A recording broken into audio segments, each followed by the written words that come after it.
Diana Clark lived with her parents and younger brother in a small town lost in the northern part of Alabama.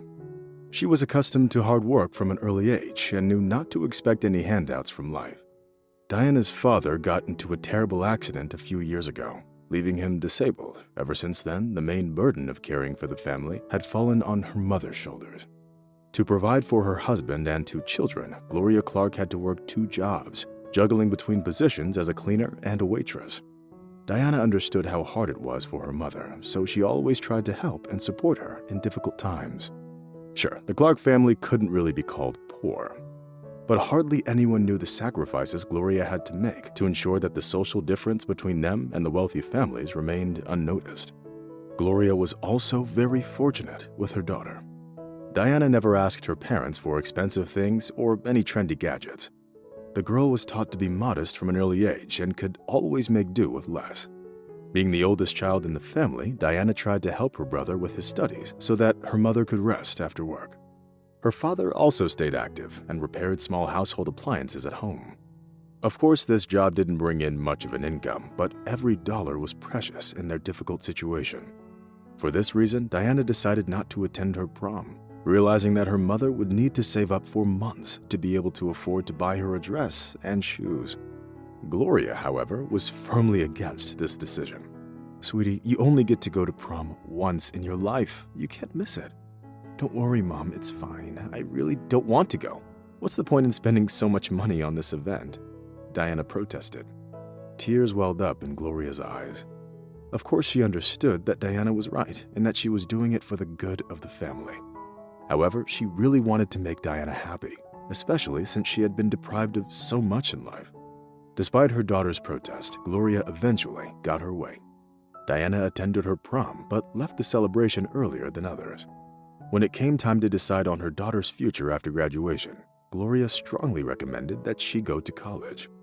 However, Diana wanted to get a job to relieve her mother's burden, even if just a little bit. "What kind of job can you get without a college degree? Do you want to mop floors like I do?" Gloria retorted. "What's wrong with mopping floors, Mom? You do it and nothing's wrong with that." "What am I, special?" Diana argued. It's hard to say how the argument between the 2 women would have ended if Howard Clark hadn't intervened. Wheeling his wheelchair, he moved to the center of the room and addressed Diana. "I'm sorry, my daughter, but you're wrong. Your future is extremely important to your mother and me. Otherwise, why would we endure all these sacrifices?" Howard's words definitely had some truth to them, and Diana had to admit that he was right. Thus, their family reached a consensus that Diana needed to continue her education. Nevertheless, Diana still planned on helping her mother, but now in her free time from studies. Fortune clearly favored the hardworking and determined young woman, helping her get accepted into a university on her first attempt. The professors immediately took a liking to Diana, who showed a genuine interest in her studies, unlike those who came to study at the behest of their parents. Time passed. During the day, Diana studied at the university and attended her lectures, and in the evenings, she rushed to meet her mother to help her with her work.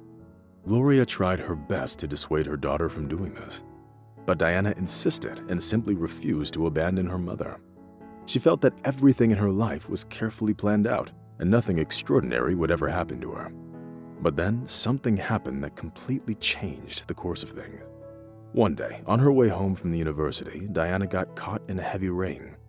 It was a real downpour, and she would have been soaked through even if she had an umbrella with her. Diana took shelter under the roof of a bus stop and patiently waited for the rain to subside. However, the rain didn't stop.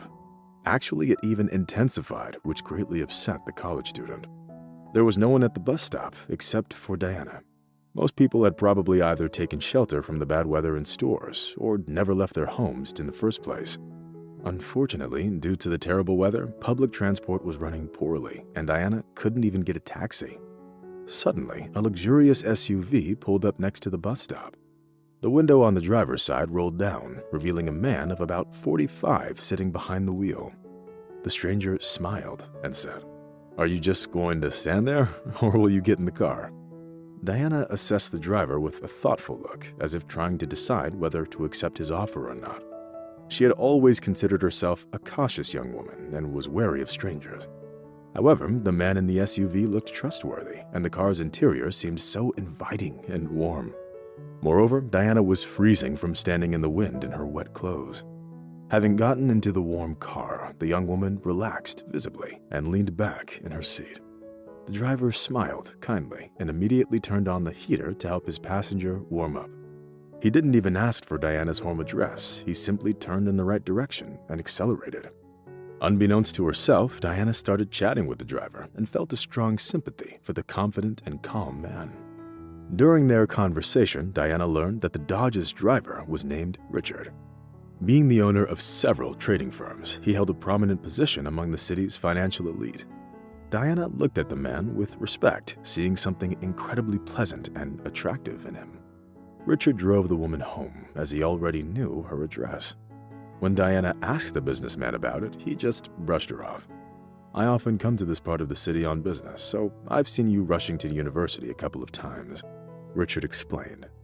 Having thanked the businessman for his help, Diana got out of the car and waved goodbye. Even though the rain had stopped, a strong wind was blowing and it was very uncomfortable to be outside. Richard flashed his headlights and accelerated away. As soon as Diana stepped inside her home, her mother approached her with questions. "Who gave you a ride, dear? Such a pleasant-looking man." Diana smiled mysteriously, but still answered the question. "I just met him, Mom. His name is Richard." Gloria nodded approvingly, indicating that her daughter had made the right choice. However, Diana didn't see it as anything serious. In her mind, it was just a casual acquaintance and nothing more. But a couple of days later, Diana realized how wrong she really was. To her surprise, Richard started picking her up from the university and personally driving her home. However, the businessman never behaved inappropriately towards the young student. On the contrary, Richard tried to be a part of her life and even gave her valuable advice. Diana was flattered by the attention of the successful businessman, who was pursued by many of the city's beauties. And when trouble knocked on the Clark family's door, Richard didn't hesitate to step in. The problem was that during the annual medical checkup, a heart defect was discovered in Diana's younger brother, Sean. Despite Sean being 15 years old, the signs of this serious condition had only become apparent now. The only way to help Sean was through surgery, but the Clark family needed to gather a substantial amount of money for it. That's when Richard offered Diana's mother his help, and he did it selflessly as an act of kindness. Gloria's eyes filled with tears. She had never received support like this before, let alone on such a large scale and from a complete stranger. Diana was ready to worship Richard for his generosity, but he wanted something more than just gratitude. For the past 2 months, Richard had been courting the young woman in every sense of the word. However, their relationship remained purely platonic and didn't seem to be heading towards intimacy in any way. Gloria understood where it was all leading, but Diana, due to her age, treated it as a joke or some kind of game.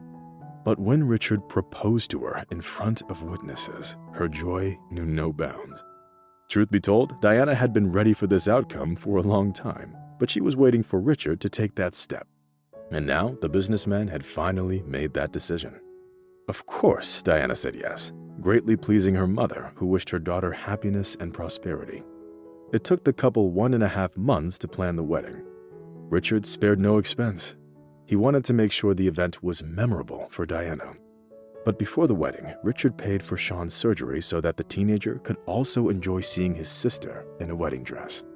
Fortunately, thanks to the professionalism of the doctors and modern treatment methods, everything went well. Now, as Sean was gradually recovering, Diana devoted herself entirely to planning the wedding. Finally, the long-awaited day had arrived. Watching her daughter in a dazzling white dress, Gloria couldn't hold back her tears. Richard was wearing a beautiful suit with the customary boutonniere on his jacket label. The official ceremony and all subsequent festivities went off without a hitch. The grandeur of the celebration surprised so many.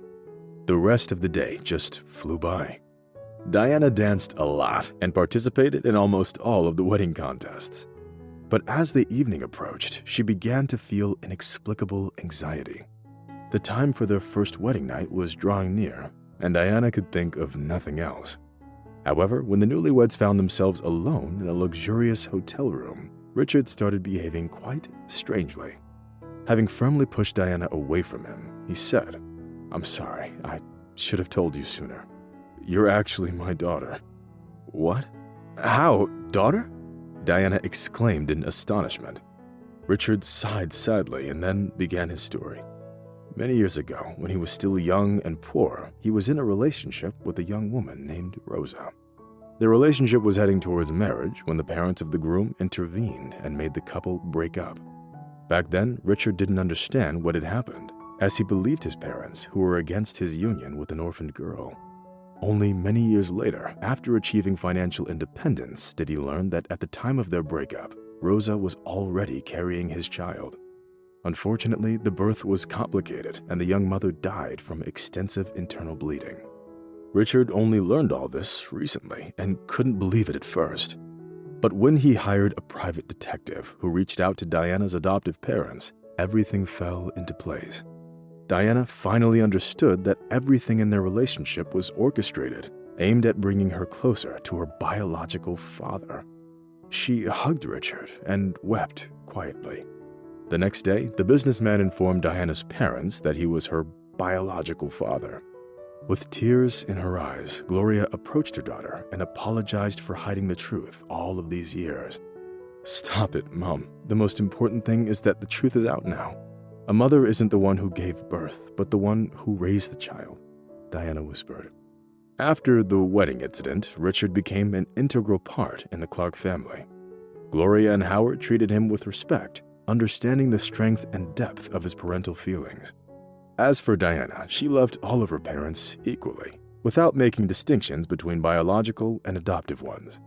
And she was extremely proud that from now on, she would have two fathers instead of just one.